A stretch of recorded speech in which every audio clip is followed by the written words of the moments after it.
of what our creative project wants to look like or might look like, we're actually dimming our creativity in that process.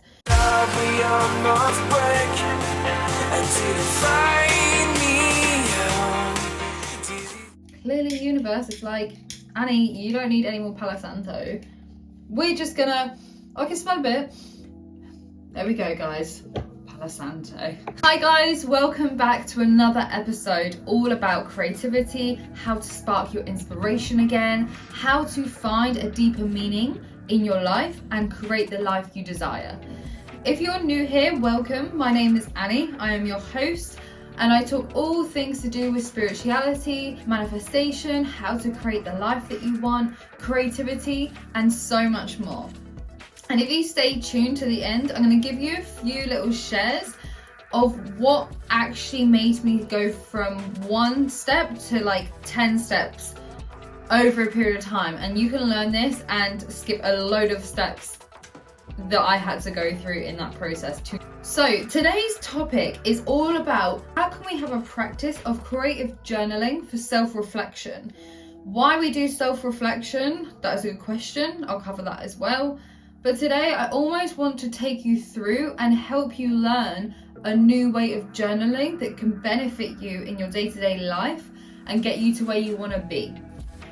So if you've watched any of my other videos already, you'll know that it's all about finding what you want first and then integrating it, applying it, finding different tools and resources that can help you get to where you want to be. I'm very practical, I'm very realistic, I'm very grounded when it comes to doing and creating something, but I also like the idea of being in the air, the fluffiness, the playfulness in what we're creating. And if we create something that is a goal, but almost like a loose goal, we don't have those high expectations of what the end goal or what it might look like. If we have these high expectations of what our creative project wants to look like or might look like, we're actually dimming our creativity in that process. Because when we're in our minds and we imagine something, we visualize something, that's amazing. But the infinite imagination and visualization of the whole universe is greater than what our minds can even fathom.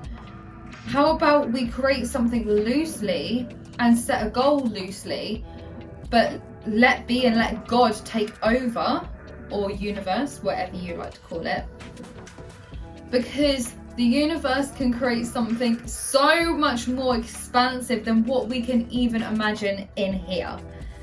So why would we not give it up? That's another thing to go into. And that is why I really love creative journaling, because without words, we're able to find the answers within it. And if you're anything like me, words, yes, they do have a meaning and a purpose. Like I wouldn't be able to talk to you today without words, but I am someone who is a lot more visual and I like pictures more and animation and videos to feel into and see everything for what it is and take my own interpretation of it and learnings from it and then regurgitate it through inspiration and so much more. Number one, I want to cover what is the actual power of doing this creative journaling. We all know the benefits of journaling. We write down what's coming on in our brains. We write down different things, what's showing up for us. But often do we rarely draw what that looks like. And when we can draw, it allows us to almost get that deeper layer under than what words are. And when we can get this onto paper, we all know there's that scientific thing of there's something about getting it on paper that allows us to surrender and let go, and it's there for us. But when we can draw it, when we can paint it, when we can create it, there's something different to that, and there's something more meaningful and deeper to that. The minimum amount you need is literally a pen and a piece of paper. It can be a biro. You don't need a lot. If you want to get the most out of this, I recommend you purchase some coloring pens. For example, these. This was like $10, which for like 24 pens, it's pretty good. And it's double-ended as well, so you get a thick end, you get a thin end, whatever you want to do. Just a heads up guys, if you're enjoying this video so far, I would love it if you gave it a like, share and subscribe. This helps me grow my channel and reaches the people out there that need to hear this message. Number 2, when we're doing this process that I'm going to go teach you in a minute, the hardest part is getting started, because when you haven't done this before, often we're in our mind of wanting to either do it right, do it perfect, do it the way that the person's asked for. Is this okay? Am I doing it right? All these things are going to show up instantly when you first do this. But the more you can surrender into your body and allow a deeper part of you to come through in this, and how you access that is in your gut and in your heart. Your gut, if you've watched any of my other videos, your gut is a light that is located just underneath your belly button, probably about an inch under your belly button. Your heart, we all know where our heart center is. If we can tune into that first before going into this, that is going to help us overcome that first initiative of, okay, I'm in my mind, am I doing this right? What should I do? And how should I draw this on a blank piece of paper? A lot of people find it's very easy or very hard to start on a blank sheet of what to write, where to write it, or what to draw, where to draw it, you know? Tip number 3 is I would encourage you to get literally a book that is blank pieces of paper in there like this, because when you come back to reflection, you're not actually reflecting in that moment when you're creating. Sometimes the wisdom can come through to you when you are drawing. You're like, oh my god, that's linked to this. But often or not, a lot of the time when you're reflecting, it comes in when you go back to this, when you actually open your book and you're like, oh, that's the message behind that, or that was what I was thinking in that moment in time that I couldn't just let go of, or maybe I should go down this route, maybe that's not the route, maybe this is the way. There's so much more that can come through when we reflect later on. My last tip is to establish a routine in this particular creative journaling. If we can get in the habit and routine of doing it every morning at a particular time or every night before bed, not only does this allow all our thoughts and our minds to get onto a piece of paper and either sleep well or have a good start to the day and do the things we need to do, as well as in the being and noticing and evaluating and reflecting. It also allows us to build that habit that then becomes a ritual, and we know that rituals are non-negotiables. So we just do this after a certain amount of time, like it's just brushing our teeth. And eventually you'll have something to go away with that you can reflect on and you can be proud of yourself on, of, oh, that particular time in my life, I was going through this. I didn't realize the deeper meaning behind it, but now in hindsight, now I'm looking at it, I know that I was going through this, I had these challenges, I accomplished this, and that is all within the pictures that I have created. I'm going to show you exactly how to do this now. So if you're ready and when you are ready, I welcome you just to dive into your body, sit back or cross-legged on the floor, breathing in and out, and breathing in and out. Now, if you're starting this journaling today and you've got a new book or just a sheet of paper, the first thing I want you to write on the very first page is your intention. What is your intention of this exercise or of this whole book? Pause this and then I will tell you mine after. My intention for this book, for example, was my hope and intention for this book is to gain clarity, calmness, and direction. So already within words, that is telling me, okay, there is something that feels a bit stagnant in my life, that actually I need some kind of space to dive into something, to understand something better. I want to get really clear on this. You don't have to share this with anyone. However, my community, I really want to share this with you. I think it's going to benefit you. So as we can see, a lot of my drawings and stuff like that were pretty much biro at the beginning. They were, you know, sunflowers, they were like trees, not understanding the meanings of trees or why some stalks here were bare, why were the others ones full, like what does this branch here say more to me about these ones that are full? What's this part of my life that isn't fulfilling me right now? What is it I can tend to that is needing that nurturing? And what is it over here that I'm so focused on? And is that an attachment? So there's all these things that we can find within just one drawing.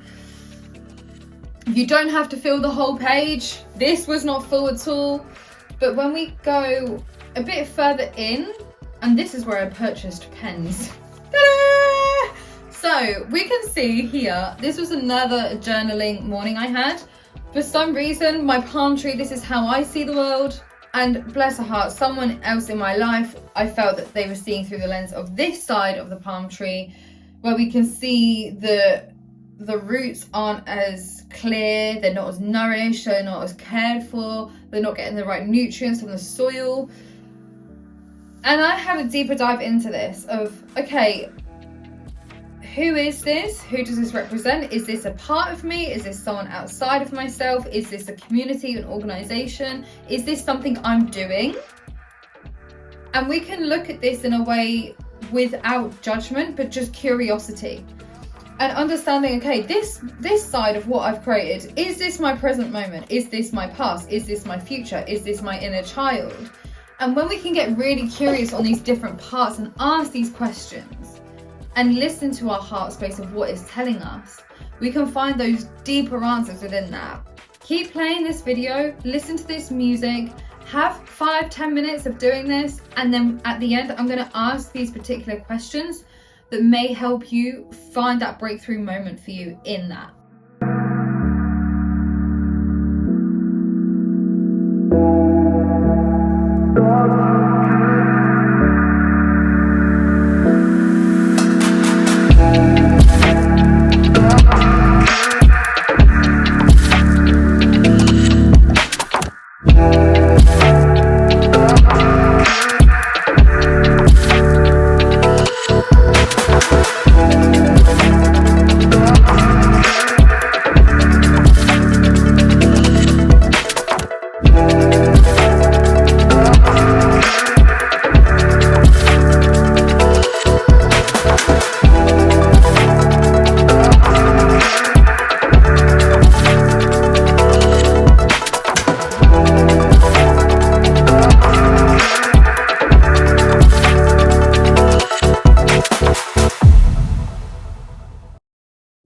So, by now you may have drawn a little bit, you may have coloured a little bit, you may have just done a squiggle, and that is okay.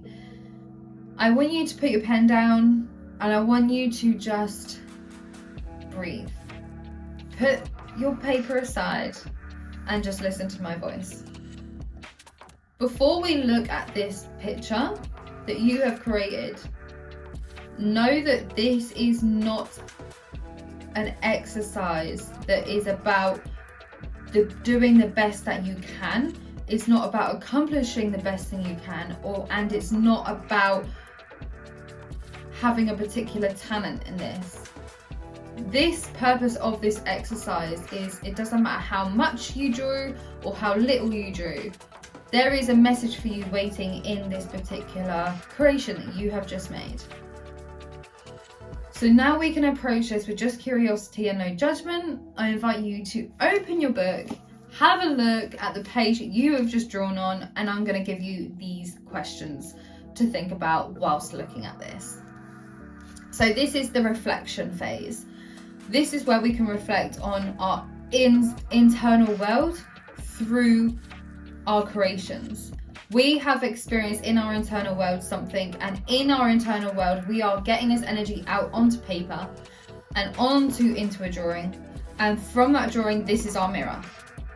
So question number 1, is your page full or is it more blank? 1A of this question, if your page is full, was that coming from a feeling of you want to fill the page, or is that coming from I must fill the page?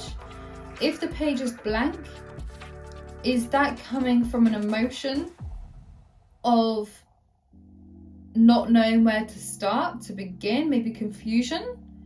Is it stagnation, or is it the simple bliss and peace within that you're not thinking of anything? Or is it perhaps a suppressed emotion that you are not ready to see yet? Just pondering on that. Question 2, have you used colours? And if so, what colours? There are different colours with colour psychology. a few ones I will tip on just now. If you've used more blue colours, purple colours, that is more of a calming, a more fluid and a more re-nourishing state. If you have used more fiery colours, that is often an energy that is either wanting to come out of you or that you are wanting to get out of there. This can be a positive and a negative, just is the way you perceive it. Personally, for me, whatever colour I see is a positive because we're getting out on paper and we are able to be in a better place from a new perspective. And those are just a few examples of different colour psychologies. I'll do another video on this in the future. Question 3, when you were creating this, did you feel that you wanted to still write words regardless of it being a creating, drawing, journaling project? And if so, can you name this part of you that wanted to write? Question number 4, is there a particular object or person in this? And the main object or person or creation in this, where is it on your paper?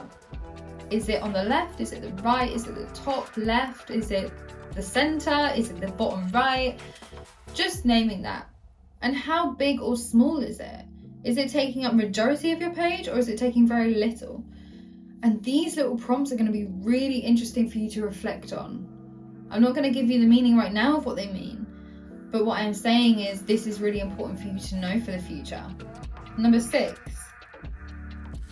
when you view this and you zoom out, if you were to look at this in third person, say for example this was someone else's creation and you were looking at this and it is not your work, what is the first word that comes to your mind when you view it? Is there a story in this? Or is this just a one snippet picture in this creation? And this is a very important question. Are you telling a story in this? Or is this a snapshot of a particular time and moment, either in your life or your visualization or your imagination? Number 8, just getting aware and curious around your mind and that voice that talks to you in your mind. What is that voice saying to you about your painting and drawing right now? If there had to be one word, what would it be? Number 9, is there anywhere on this page or any colour or any object or anything you drew on this page that you feel resistant to?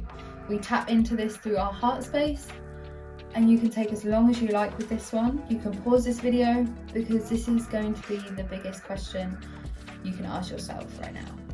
Number 10, does this painting and drawing match up to what I want to create in the future? And be really honest with yourself in this. If the answer is no, this excites me for you because this is the process of where you're going to get to, and you recognize in this moment that this doesn't match what you want for your future, and maybe there is some untethering, reigniting, reevaluating, reflecting, more to happen in that process for you to get where you want to be. And if this is a yes, I'm actually going to say this very abruptly. That is often a sign that your creativity is more blocked than you initially thought. Because if you are in a place where you're living that life already, that's great. But is your mind diminishing what you could accomplish out there even more? More than you can even fathom, more than you can even imagine. I am not saying that yes or no answers is where you're not content on where you are. I'm not saying that at all, but what I am saying is to reflect, to re-evolve, to reignite, to reevaluate are all essential things in the part of the process of our lives. And it is the process that is the more meaningful thing than the end goal. Look at our life in the reevaluation, the reflection. That is what is going to ignite us even more, unblock that creativity, allow our imaginations to go even more expansive than we can ever imagine. And when we do that, we're going to be radiating that frequency out, and that is going to manifest in bigger and better opportunities than we could ever imagine. So if you found these questions and you thought, I actually don't know that answer right now, that's okay. A lot of the time anyway, I won't ask myself these questions until probably at least a few days or a week after I've drawn it. Sometimes I might ask the odd question in the moment when I feel like it, but often when we reflect, it's after we've created something. So there is no rush in this. Again, it is the process, but I encourage every single one of you to inhabit this in your day-to-day routine. If you enjoyed this, I actually offer these sessions in group sessions at an affordable price for everyone. Underneath in my bio below, you can sign up. I have a waitlist at the moment. You're welcome to sign up and then you'll get an email. So I hope you enjoyed today's exercise, guys. You comment below what you found, how you found it, and if you liked it, please give it a like, share and subscribe. This helps me grow my channel and reaches people out there that need to hear this message.